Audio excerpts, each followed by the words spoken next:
دوه ملایکې الله پاک موظف کړي دي چې کله تاسې دا کوچنی کار وکړئ الله پاک او ملایکې دغو ملایکو په دعا کې آمین درته وایي.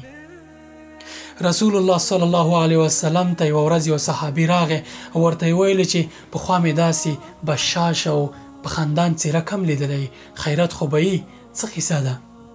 رسول الله صلی الله علیه وسلم ورته وایي جبرائیل امین ما ته راغلی او راته یې وویل چې که هر چا پر ما باندې درود ووایه الله تعالی به پر هغه 10 وارې درود وایي، یعنې رحمت به پرې وکړي، نه یوازې ده بلکې 10 نیکي به ورکړي او 10 ګناهونه به یې وبخي.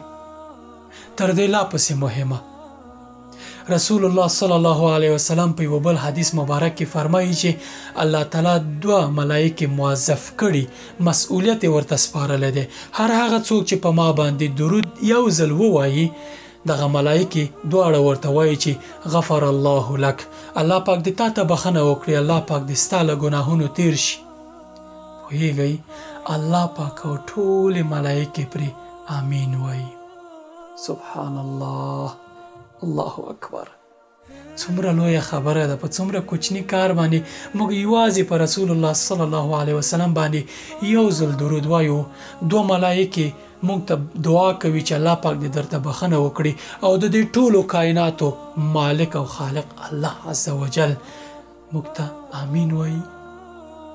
څومره ګناهګار یو، څومره ګناهونه دې کړي، آیا د بحر تر اوبو تر زګه ډېرې دي؟ په دومره کوچني کار یې درته الله پاک بخښي. څومره بې پروا یو د دغه کوچني کار په اړه، څومره لوی ګټې پکې دي.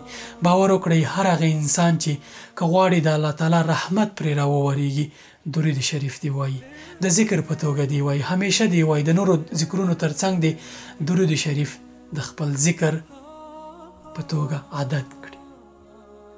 اوس درود شریف څه ډول ویل کیږي؟ څه دی؟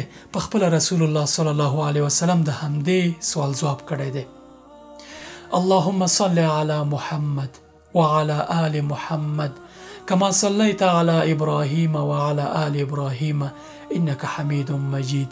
اللهم بارك على محمد وعلى آل محمد كما باركت على إبراهيم وعلى آل إبراهيم إنك حميد مجيد. همدومره کار دومره لویه خوشبختی. السلام علیکم.